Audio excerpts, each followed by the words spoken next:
और अनुराग ओझा काफ़ी बीजेपी को कटाक्ष करते हैं, कभी भगवा कलर को लेके और कभी कुछ चीज़ों को लेके। पहले तो हमारे चैनल में स्वागत। धन्यवाद। क्या कहना चाहेंगे कल की जो सभा के 6 विधायक जो है पीडीए को वोट दिए हैं, उसके पहले तो क्या कहना चाहेंगे? देखिए, उनकी अंतरात्मा रही भाई, तो अंतरात्मा पे ज़बरदस्ती नहीं किया जा सकता है। तो उनका जहाँ विचार मिल रहा था, डर के मारे जब लोग खेमा छोड़ के भागने लगे तो उन लोगों की ज़रूरत मुझे लगता है कि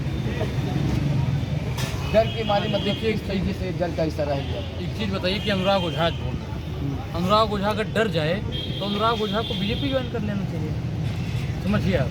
तो ठीक उसी प्रकार जो बीजेपी को वोट कर रहे हैं, विधायक हो चाहे सांसद हो या कोई भी हो, तो उनको बीजेपी ज्वाइन कर लेना चाहिए। भाई ईडी और सीबीआई इतनी प्रबल हो गई है इस देश में कि एक बार देख लेती है भैया, ऐसे देखती है, समझ जाइए। बस इतने में ही काम हो गए, तो इतने में ही इस देश में काम है। तो भाजपा का सारा काम जो है आपके कहने का सेंस है कि ईडी और सीबीआई के बल पे है ना। ईडी और सीबीआई को अगर हटा दीजिए तो मुझे लगता है कि प्रधानमंत्री नरेंद्र मोदी जी की पूरी सरकार चौपट है। वो सारा ईडी सीबीआई पे चल रहा है। सिर्फ ईडी और सीबीआई पे ही इनकी सरकार और ईवीएम पे चल रही है। इन तीन चीज़ों के अलावा इनका कोई विकल्प ही नहीं है। ईडी को हटा दीजिए, विपक्ष का कोई नेता नहीं जाएगा, सीबीआई का कोई हटा दीजिए, कोई नेता इनका शामिल ही नहीं होगा। जितने भी भाजपाई हैं कभी ना कभी कांग्रेसी हुआ करते थे, या तो सपाई हुआ करते थे या बसपाई हुआ करते थे। अब समझ रहे हैं ना। और जिस दिन उन्होंने रुख बदला, भाजपा इस देश से भाजपा मुक्त, भाजपा में कोई बचेगा नहीं, क्योंकि मोदी जी के पिता भी कांग्रेसी थे और मोदी जी भी एक समय पर कांग्रेसी हुए। और मोदी की वजह से पूरा भाजपा चल रही है, ऐसा कहना है। तो मोदी जी भैया, मैं क्या करूँ कि जिस दिन पलटे ना लोग, उस दिन पूरी भारतीय जनता पार्टी पलट जाएगी। उस दिन ना रहेगा बांस, ना बजेगी बांसुरी। और भाजपा तो कह रही है सबका साथ सबका विकास, हम किसी के साथ अन्याय नहीं होने देते हैं, हर किसी को एक ही तखत पे एक ही नजर। देखिए, अगर अन्याय की भी आपने कहा कि सबका साथ सबका विकास, मोदी जी किसी के साथ में अन्याय नहीं होने देते हैं, तो आप बताइए कि जो ARO का पेपर हुआ है, युवाओं को लठ मारा जा रहा है, वो अन्याय है कि नहीं? किसानों को बॉर्डर पे कील गाड़ी जा रही है 10-10 इंची की, लाठी डंडे और बारूद फेंके जा रहे हैं। बताइए कि युवाओं मतलब किसानों के साथ में अन्याय हो रहा है कि नहीं?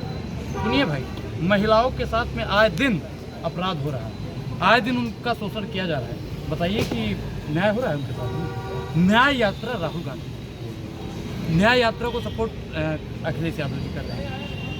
जुड़ेगा भारत, जीतेगा इंडिया, भारतीय जनता पार्टी की तानाशाही का उदय होगा और इस देश में एक ऐसी किरण और ऐसी मिसाल आएगी जिससे देश में महंगाई भी कम होगी, बेरोजगारी भी कम होगी, किसान भी खुशहाल रहेगा, महिला भी खुशहाल रहेगी, जवान भी खुशहाल रहेगा और देश का संविधान बच जाएगा। आपने भी कहा कि जो अभ्यर्थियों को पीटा जा रहा है, तो वो कह रहे हैं, उन लोगों की जवाबदेही ये है कि हम उन लोगों को पीट रहे हैं जो उपद्रव कर रहे हैं, वो धरना नहीं दे रहे हैं, वो माहौल को बिगाड़ रहे हैं। कौन से माहौल को बिगाड़ रहे हैं?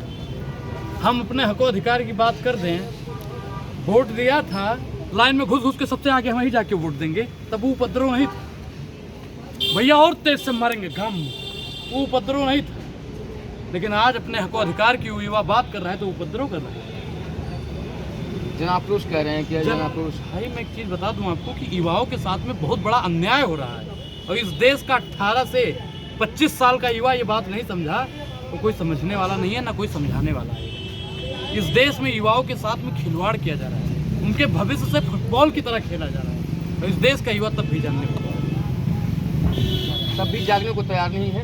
और जो जागता है उनको आप जैसे लोग और भाजपा के लोग कह देते हैं उपद्रव फैला रहे हैं। हम जैसे लोग क्यों कहेंगे? हम तो सबसे प्रश्न पूछने आए हैं। और बहरहाल आपने बात की है, तो अगर ऐसा है तो 2 बार सरकार भाजपा की कैसे बनी, सेंट्रल में भी और स्टेट में? देखिए, ईवीएम इस देश में जब तक रहेगा ईवीएम, तब तक भारतीय जनता पार्टी है। ईवीएम जिस दिन हट जाएगा, तालाब भी सूख जाएगा और कमल भी सूख जाएगा और महिमा मंडन करने वाले लोग भी सूख जाएंगे। तो आप भी चाहते हैं इंडिया गठबंधन की? बिल्कुल, 24 में इंडिया अलायंस की सरकार बनेगी और प्रचंड बहुमत से बनेगी। आपकी बार 300। तो आप किसको सपोर्ट कर रहे हैं? इंडिया अलायंस को नहीं,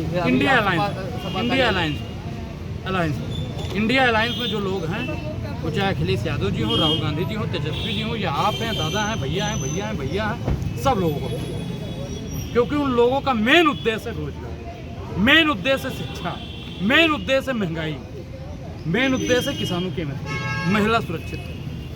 तो अनुराग ओझा तो भैया उन्हीं लोगों के साथ। चलिए, बहुत बहुत धन्यवाद अनुराग।